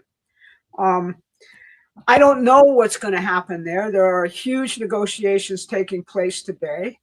I don't think the president wants to initiate a conflict, and I expect any conflict will be based on the fact that he understands very clearly what the dynamics are in this situation, which he does understand. He understands that the base of the Trump movement does not want any more extensive military involvement in foreign wars, and that if there is a protracted military conflict, he will suffer the consequences of that in the midterms. He also understands the fundamental existential issue, which is that you should not give a terrorist nation, which Iran is, a nuclear weapon. Now, a lot of people counter that by saying, well, Israel has a nuclear weapon. That's all true. But, you got to try and avoid the Middle East from being a constant cauldron of existential war for the human race. There's lots of other hands in this battle aside from Donald Trump. You've got the Russians, who I believe are actually helping with the Iranian situation. You have the political dynamics in Israel, which have been kind of mashugana for quite a while. And you've got the actual dynamics inside the United States in terms of what is actually going on around young people increasingly being thrust into Israel controls Trump and all this other nonsense which is going on social media. So it's a fraught question, but it comes down to, I believe, what he actually said in the State of the Union. We do not want a Middle East where nuclear weapons are essentially confronting one another between Israel and Iran. That would be an extremely unstable situation. Similarly, Europe right now is talking about arming Ukraine. with nuclear weapons to actually win the war in Russia. That, in my view, is about equally as insane as Iran having a nuclear weapon. So it's a fraught situation, which I think if you step outside the simple one-to-one conflict situation and look at the strategic map, you'll see that the president is overturning the entire globalist system. And what has determined the Middle East, Iran included, for years and centuries, is the British Empire and the City of London. That's the target. That's the enemy. Everybody else, you talk about vassals. Every other state in the Middle East is, in many respects, still a vassal of that empire and subject to manipulation, which he is trying very hard through the Board of Peace to get completely under control, substituting economic development for perpetual warfare. Yeah, I mean, I think just two short comments. I mean, in essence, the answer to that question is, what is Iran going to do? I mean, the president has drawn a red line, and I think he is giving the Iranians every opportunity to negotiate this peacefully. But Iran is a very complex country. British intelligence has got its hands all over it. There's also a kind of Frankenstein monster quality in terms of these terrorist regimes they set up. So you have that. But the other thing I would just suggest that people look at, and I don't know how much it's going to come to bear in this immediate Iran situation, because I think it is coming to a head probably fairly quickly, is what the president did with the Board of Peace and its founding meeting, I guess about a week and a half ago, which was really quite extraordinary. Where you have 60 nations participating in an institution which has very concrete mission. It's not a talk shop. The president said that, and that's very clear. And when you look at the reports from the various people who are now in motion addressing the economic crisis, the food crisis in Gaza, the security crisis in Gaza, by the way, without Israel, what the president has done is brilliant. He's brought in other Islamic countries from outside the region, from outside what my friend Alex Craner talks about. You have a jar of ants with red ants and black ants, and you shake it so that they fight each other. That's how the British have dealt with the Mideast. And they want you to negotiate between the red ants and the black ants while they're shaking the jar. What Trump is doing is and Iran is a subset of that. What Trump is doing is something absolutely unique. They've broken the jar, and the negotiations are not between the red ants and the black ants. They're bringing other forces in for security, for economic development, for training the police forces, Islamic nations from outside the region who have not been in this jar that's been shaken. Again, I'm not going to posit how much of an impact that will have on the Iran situation, but if we get through this with successful negotiations, I suspect that this new geometry that the president is creating might have something to do with that. Thank you, Barbara and Susan. I just got a question here from our friend BW, who joined us literally every week since we've been doing these. And I think he just took the first step. So let's give him some help here. I ordered flyers, but I'm still insecure as to where to hand them out. I've also been promoting you on other lives. I think you meant online. Thank you very much, BW. So your thoughts on where to hand them out? Yeah, it's a perfectly legitimate question.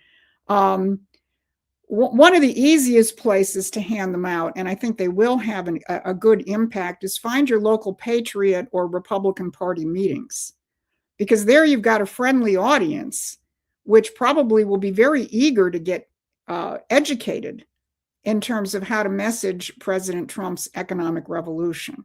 So that's an easy one. Otherwise, I would just encourage you, get on our boot camp tomorrow night and ask that question, because on that boot camp is going to be scores and scores and scores of people who are coming up with their own creative ways to get the flyers out. Thank you for ordering them, reaching out, and being active. Thank you, Susan. Let me just give a quick shout outs here because people have been waiting for a while. First, Raptors of Alberta, thank you so much for the support up north. Thank you, Gate Smasher. Thank you for waiting. Great team. Stay positive. Enjoy your information. Everyone help spread the channel so others can hear the knowledge. Yes, thank you, everyone, for sharing our videos. Every day we find out, like today, we found out that there's a bunch of people on Instagram that are reposting our stuff on Instagram. We're slowly building out our social media presence. Give us more time, but thank you, tell everyone. people a funny story while you're going to the next one. I was at a Republican Party meeting a couple of months ago, and someone said, I just saw one of your videos posted by an Israeli on Telegram. So they're like everywhere. Yes, thank you very much. Good Israelis, by the way. Thank you, Gate Smasher. Jeff says, tell folks about the Atlantic Council. Okay. Barbara apparently had to step away. But yeah, here she is. Okay, she's the world's leading expert on the Atlantic Council. Take it away, Barbara. Well, it's one of several fronts in Washington, D.C., which are totally British controlled. The Atlantic Council refers to the Atlantic Charter, the founding documents, after World War II for something called the Rules-Based International Order. And the Atlantic Council, funded by all sorts of crazy people, including many of the Gulf states through British and City of London channels, has been a primary, shaper of U.S. foreign policy for years. It is sort of if you think about NATO, it's sort of the Washington, D.C. home of NATO.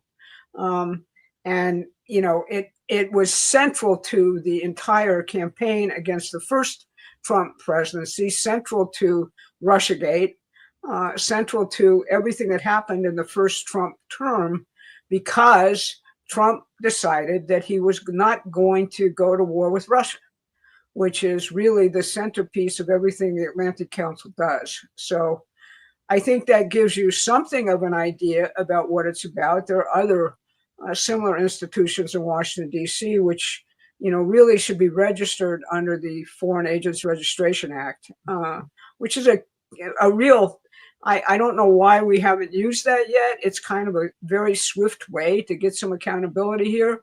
But it requires you to say, if you're foreign funded, where all that money is coming from. And it establishes some government control over what you're actually doing. Here's my vote for register the Atlantic Council under FARA and see what happens.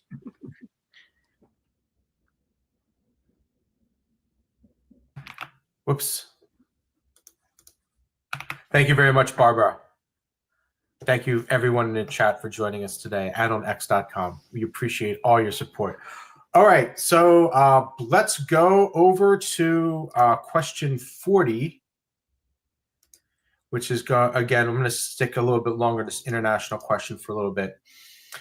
So John here has a question on China.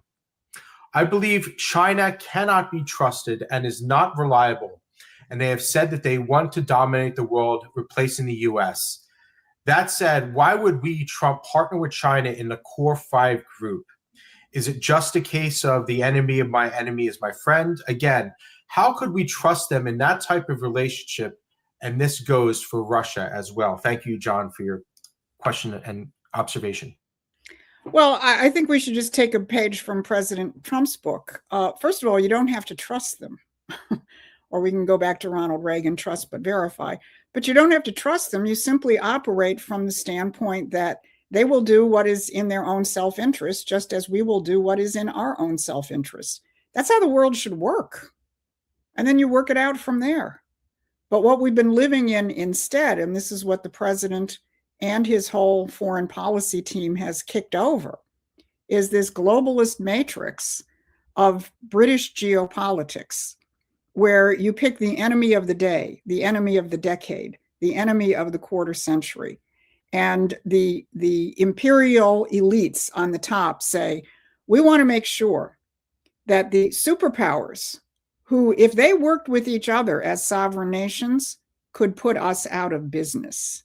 I mean, look at how decrepit the actual economies of Britain and these captive European nations under the EU are. They have absolutely nothing. Their militaries are a joke, except for the fact that a couple of them do have nuclear weapons.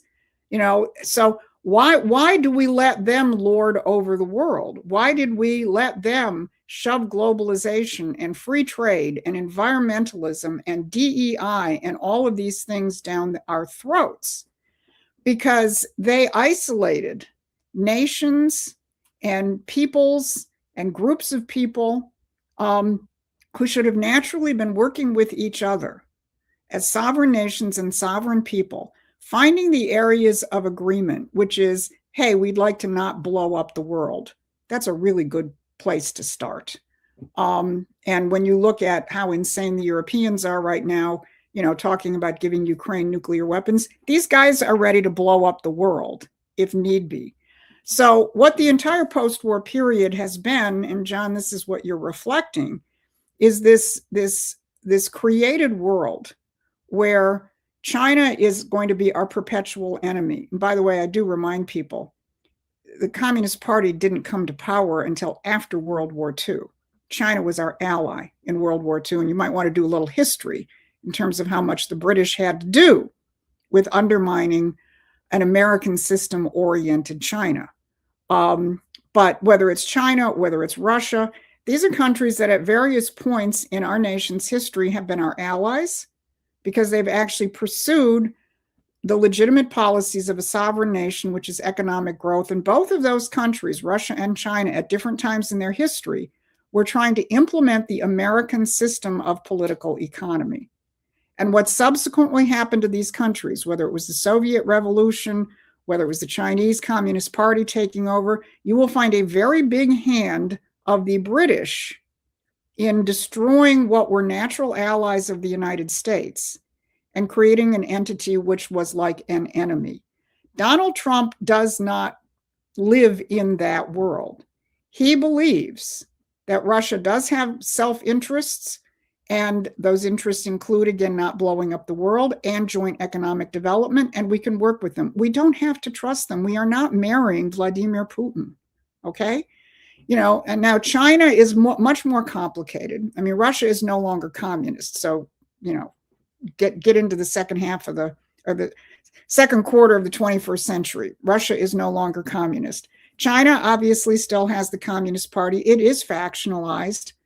Nobody on this show is going to pretend that they are experts at what is going on in China, but there are elements of China that are much more amenable to working with the United States, and there are elements in China which will remain hostile to the United States.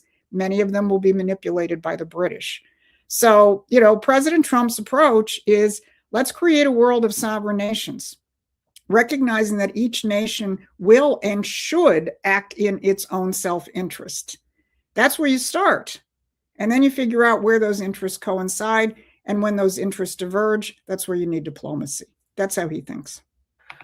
Thank you, Susan. And I'm going to pull up this super chat here, which directly into what you were discussing. 2 questions.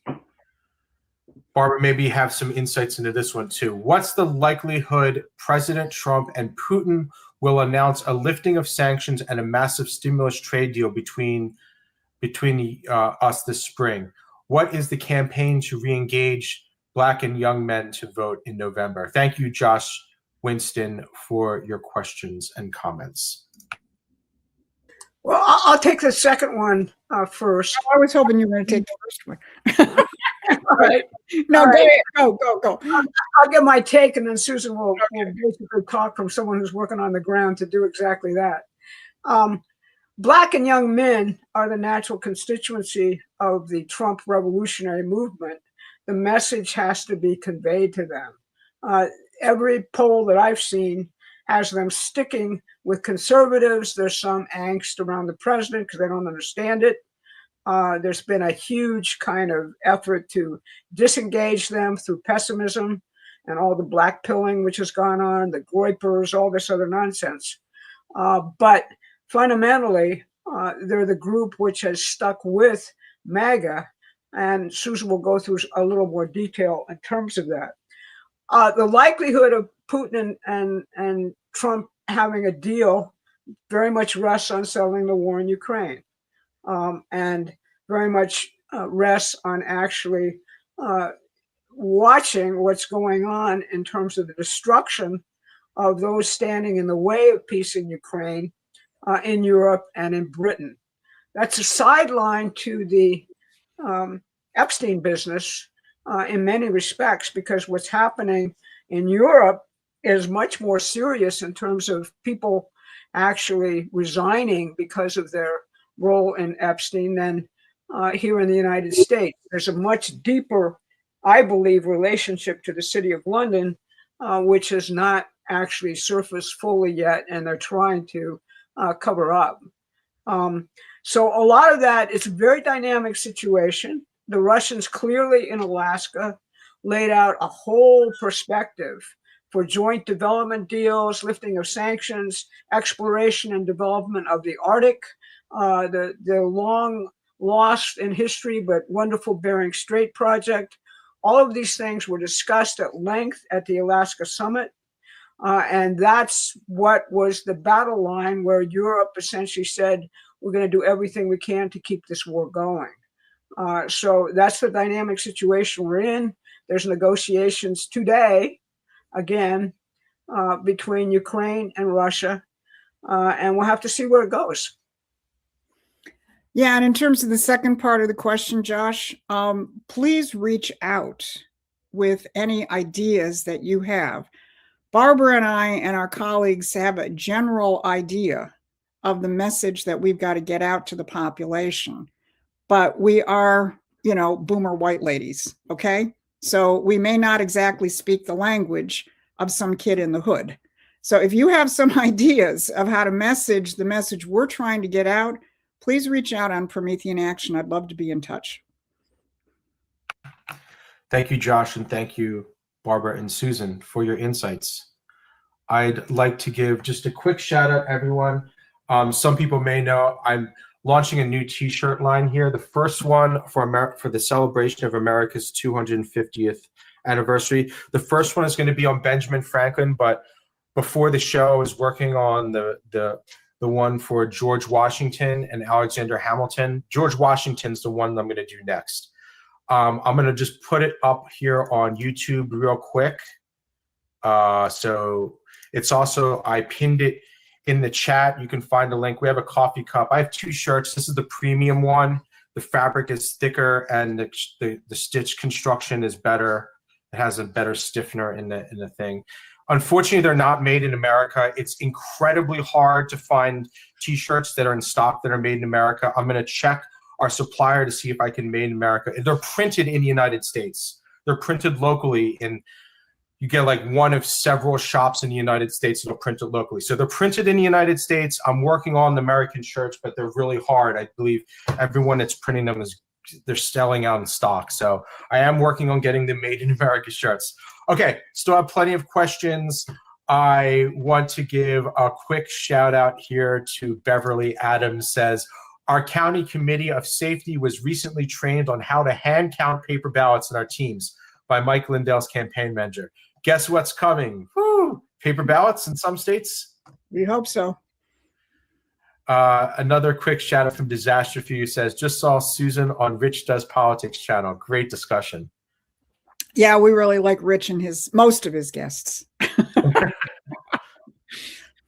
Okay, I'm going to take another question here from our email list here, and I'm going to take it because, again, this is an important thing, even if we have to repeat ourselves a lot. These next two questions are going to go together. Thank you, Eric.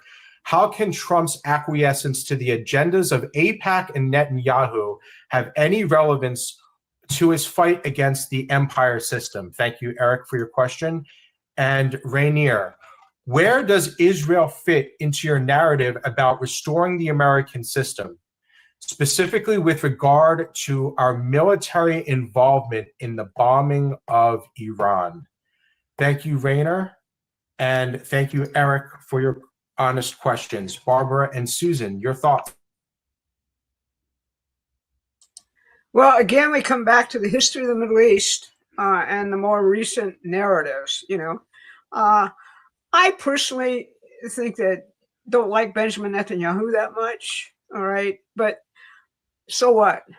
Where does that sit when you're actually looking at the history of nations and what may be happening overall in the area? The killing has stopped. That's the first thing you need to know. For the most part, there are ceasefire violations going on. The Israeli settlers are as the great term for it, are mashugana in terms of their craziness.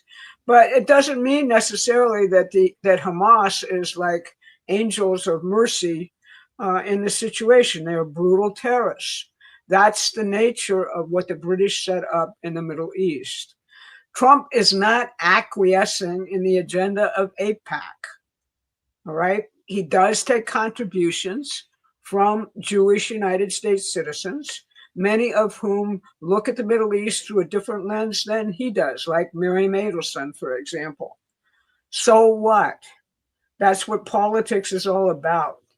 And Netanyahu has survived in Israel for much, much longer than any other politician, and probably will continue to survive in Israel. So that's who we got to deal with if we're going to bring about peace in the area. We can't just say, we're gonna leave Israel and allow it its own devices and make it take desperate actions with a nuclear weapon. Think about that, folks.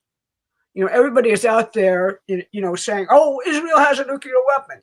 That's a strategic reality. But what does that mean in terms of if I'm the president and I'm dealing with them? What does it mean I got to actually do to bring about peace? It's a very complicated situation with hatred, as Trump has said repeatedly, on both sides. Really strong racial hatred, really strong religious hatred. The worst kind of war to actually settle is a religious war when both sides think they're doing it because God is on their side. Think about that. And yet, there is right now a fragile peace. There is right now every effort to upend that peace through whatever means necessary by the empire, which has controlled the area for years because of oil, pure and simple. That's been the dynamic. Not just that, but the transportation routes going through the Middle East are the crossroads of the world. That's why it's been engulfed in conflict, not just by the British Empire, but going back centuries and centuries and centuries. Read the New Testament, read and think about. Read the Old Testament. and think about, all of the conflict which has engulfed that area. I just think it's very cheap talk what's going on social media about Netanyahu controls Trump, AIPAC controls Trump. Look at AIPAC's contributions to Democratic Party candidates. Think a second. What is that about? Do they think they're in control of Trump? I don't think so. And that's where I basically instruct you to do some investigation. Yeah, and I just quickly would add one other thing. I referenced it before, but all these people who are chattering about Netanyahu and the Israelis running Trump, if you haven't watched the Board of Peace meeting, all 2 hours of it, or if you want to skip the Trump part and just go to the other back and forth, you're going to learn something. The Israeli foreign minister stood out like a sore thumb in that room. Everybody else was on Trump's page of peace through construction. That was the phrase of the president of Kazakhstan. And the Israelis, were still in the old, it's all about de-radicalizing the people of Gaza. They de-radicalized a lot of people by killing them, I guess. But if you look at that Board of Peace meeting, you will see a completely different dynamic. And the Israelis are not running the police force in Gaza, which is what Netanyahu and his team would have preferred to do. So again, people just react to this stuff on social media. It just becomes knee-jerk without actually looking at a living dynamic which is playing out before your very eyes. Thank you very much, Barbara and Susan. And thank you, everyone watching us live. We're going to be back next Thursday. I still have another 20 super chats queued up that I didn't even get to. Thank you, everyone, for sending in your super chats. We'll be back next week, and stay Promethean.